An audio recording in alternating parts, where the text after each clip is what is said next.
uma denúncia gravíssima. Ontem surgiu a possibilidade de jornalistas, repórteres fotográficos de grandes agências de notícias terem participado das ações terroristas no dia 7 de outubro, lá em Israel.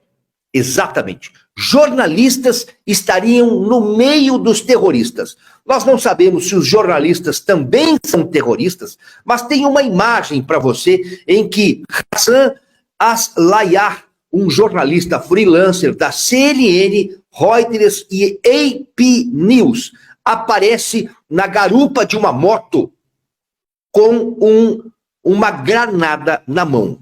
Vou colocar as imagens para você ver. من داخل المستوطنات انتشار عشرات المسلحين كما نشاهد دخلنا عشرات الكيلوات مواطنين مع مسلحين مع مقاومين كما نشاهد سيارات كما نشاهد هاي اغتنام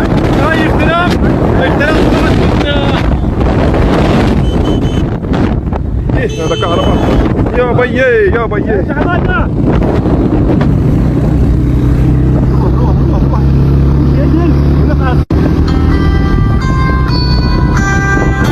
Viu aí? Nesse vídeo, foi gravado no dia 7 de outubro, ele estava na garupa da moto com uma granada na mão, ao lado, junto com terroristas do Hamas, a caminho daquele que seria o massacre terrível deste século. As informações foram compartilhadas por membros do Ministério das Relações Exteriores de Israel. É gravíssima essa denúncia. Israel agora está exigindo esclarecimentos da mídia global sobre esses fotógrafos que estavam durante o ataque do Hamas. Como assim? Os repórteres faziam parte da equipe de terroristas, sabiam da ação de terroristas com antecipação e estavam lá. As imagens mostram, inclusive, imagens divulgadas, tem o crédito dele, o nome, aquele nomezinho que aparece embaixo da fotografia. AP News, Reuters negam qualquer conhecimento prévio e dizem que seu trabalho é cobrir notícias. Já a CNN diz que suspendeu o vínculo com o freelancer que presta serviços para eles. E Israel alerta que podem ser responsabilizados por crimes também essas agências de notícias. Israel exigiu que esses meios de comunicações internacionais, as agências, explicassem as circunstâncias sob as quais os fotógrafos pagos estiveram presentes no local do ataque surpresa no dia 7 de outubro. E poderão ser consideradas essas agências de notícias cúmplices dos crimes que foram cometidos em Israel no dia 7 de outubro. A medida ocorreu depois que o grupo de vigilância pró-Israel, Hornest Reporting, publicou este relatório na quarta-feira, mostrando que fotógrafos usados pela Associated Press, Reuters, New York Times e CNN forneceram imagens da área de fronteira, inclusive dentro de Israel, que foram tiradas, como o ataque estava em andamento e insinuava que eles poderiam ter tido conhecimento prévio do ataque surpresa que aconteceu no dia 7 de outubro. O relatório também levantou questões sobre relação entre alguns fotógrafos e o grupo terrorista do Hamas que governa a faixa de Gaza.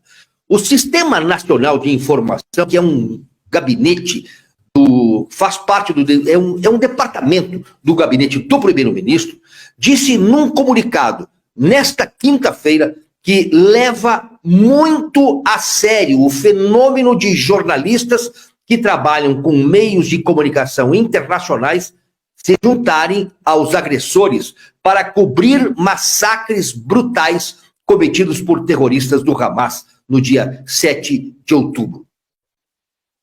Ou seja, temos agora no centro, no epicentro da crise, também a grande mídia. O fato interessante é que aqui no Brasil, no dia 8 de janeiro, um fotógrafo da Reuters com capacete também invadiu o Palácio do Planalto e fez encenações de fotografias com alguns dos invasores e vândalos. Lembra disso?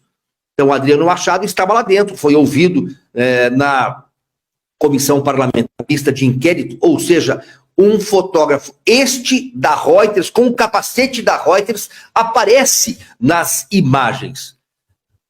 Hoje, a mídia está sentada também no banco dos réus como terrorista. Lembra que a mídia brasileira acusou os patriotas, as senhorinhas que com Bíblia na mão faziam orações, outras pessoas, famílias, até crianças com bandeira do Brasil eram terroristas? Hoje, as imagens e estas denúncias mostram, sim, que integrantes da mídia internacional são também terroristas, pelo menos estão sendo acusados aí pelo Estado de Israel.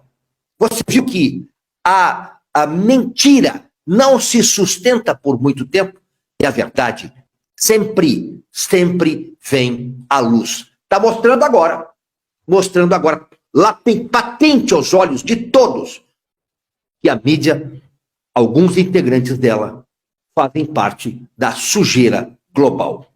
E o embaixador de Israel ontem fez uma reunião mostrando 40 minutos de vídeos da barbárie que aconteceu no dia 7 de outubro na região dos assentamentos próximo da faixa de Gaza, aonde houve a barbárie do Hamas. O embaixador mostrou e estavam lá parlamentares, ou seja, deputados federais e senadores. E também foi convidado o ex-presidente Jair Bolsonaro. Foram 40 minutos de vídeos das barbáries e assassinatos promovidos pelo Hamas no dia 7 de outubro. Mulheres incendiadas, bebês desfigurados, senhoras se escondendo embaixo de mesas, terroristas fazendo vídeos com selfies, assassinando pessoas a sangue frio. Jamais pôde-se imaginar o que aconteceu. E o presidente Bolsonaro fez, sim, um pronunciamento logo em seguida ao lado do embaixador israelense, lá dentro da Câmara dos Deputados. Vamos ouvir o presidente Bolsonaro. Ninguém vai querer violência contra isso, mas aqui dentro do parlamento, acho que tem que haver uma distância. Eles têm que se posicionar no tocante a isso daí. Pelo que me consta, não tem ninguém da esquerda aqui dentro. E nós sabemos, daqueles 21 que se declararam contrários a que sejam terroristas, essas pessoas que fazem isso daí.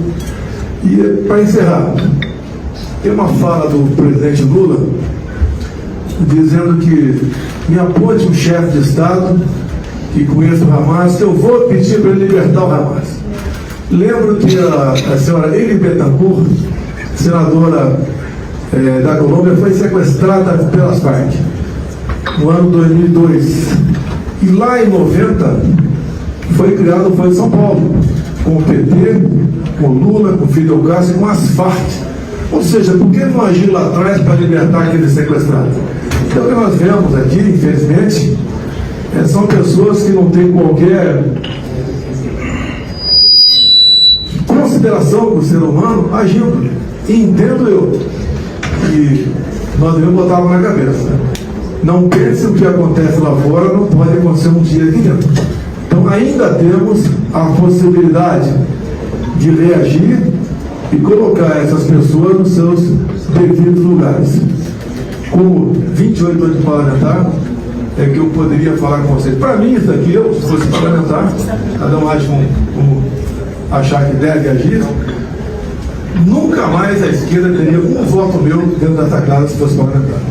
E após essa reunião em que Bolsonaro falou ali, ao lado do embaixador Daniel Zosheim, olha só, o governo brasileiro ficou irritadíssimo com o Itamaraty, ficou irritadíssimo com o embaixador israelense por ter mostrado estas imagens, inclusive ao ex-presidente Bolsonaro. O que um dos colunistas do jornal Metrópolis de Brasília, a propósito do jornal Metrópolis é do ex-senador Luiz Estevão, um dos jornalistas publicou: Daniel Zosheim, embaixador, cruzou uma linha que não se cruza em diplomacia